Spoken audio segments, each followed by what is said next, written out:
Le Real Madrid, à son tour, sera en déplacement pour affronter la Real Sociedad en Coupe du Roi sans Mbappé. Il est au repos. Donc, les attaquants disponibles sont Vinicius, Rodrigo, Endrick, Brahim et Gonzalo, le petit qui a marqué le but de la qualif pour le Real contre Leganés. Donc, ces derniers temps, on a l'impression qu'il faut attendre le match pour qu'on soit sûr que le Real va gagner. C'est pas comme sur le papier, on dit ouais, le Real est supérieur et que la victoire est assurée. Donc, malgré l'individualité importante du Real Madrid, mais quand même, il y a des doutes, il faut attendre le match et comment ça va se passer et tout ça. Parce qu'il y a un manque de cohérence en attaque. Des fois, on a l'impression que ça va marcher, que tous les joueurs ils sont vraiment connectés. Mais le seul problème que j'ai avec cette équipe du Real Madrid, c'est que cette saison, il n'y a pas vraiment une équipe type. Une équipe, quand le Real est aligné, on dit ouais là, ce sont les Avengers, ils vont tout détruire. Mais cette saison, c'est compliqué. C'est compliqué même quand tu vois que ce sont les meilleurs joueurs qui sont alignés, mais ce n'est pas vraiment une équipe type. Il manquait certains, soit dans la défense, ou Tchouaméni ne jouait pas en milieu de terrain défensif. Il y aura des bricolages un peu partout. Mais c'est pour ça que le Real a un manque d'assurance, parce qu'il n'y a pas vraiment cette équipe type qui est synonyme de la victoire. Mais sinon, ça pourrait être intéressant la saison prochaine. Est-ce que Vinicius va continuer? On ne sait pas encore parce qu'il n'a pas encore signé de nouveaux contrats. J'espère bien que ça va coller avec Mbappé. Parce qu'il y a souvent des imprévus où le Real a des difficultés de marquer le premier but.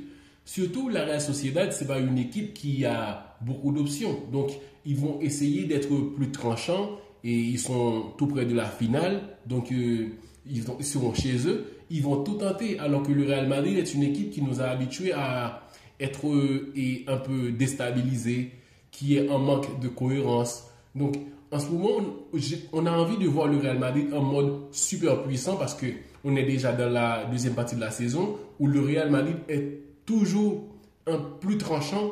Mais ce qui est intéressant, c'est que le Real Madrid aura toutes les pièces importantes dans la défense. Même quand Thibaut Courtois est au repos, Lodin peut faire le taf. Et il y aura Alaba, Rudiger, Asensio, Mendy, Fran Garcia. Donc là, le Real Madrid peut aligner une bonne défense pour s'assurer de ne pas encaisser. Déjà, ne pas encaisser, c'est une bonne chose.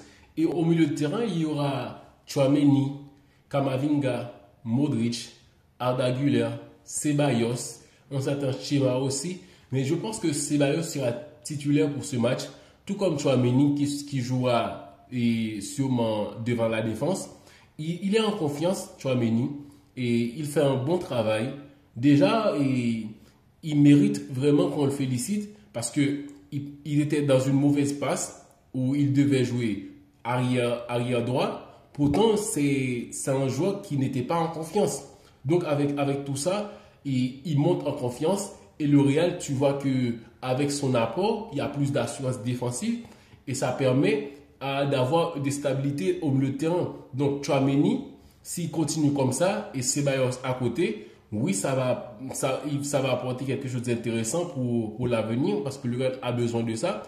Et encore, en attaque, est-ce que Hendrix sera titulaire? Probablement. Mais un mec comme Brahim Diaz, j'aime bien quand il fait ses rentrées. Parce que Brahim, on a l'impression qu'il est plus boosté. Il est monté pour booster l'équipe. Mais quand il démarre, c'est un peu difficile pour que ça se passe bien.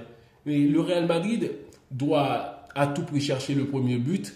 Ne pas être dans la galère de chercher l'égalisation et tout ça. Non, c'est dans les 30 premières minutes d'essayer de marquer le premier but pour s'assurer la victoire. Parce que si le Real continue à se fatiguer autant, de courir un peu partout, de ne pas avoir le contrôle du jeu, et ils vont avoir un effectif avec des bons joueurs, mais quand même, ils seront trop fatigués dans les grands matchs, parce qu'il y a des matchs vraiment importants qui attendent le Real. Surtout ils vont affronter l'Atlético de Madrid, et bientôt, et encore une fois, et le Real Betis. Donc, le Real a besoin d'avoir cette paix intérieure, de contrôler un peu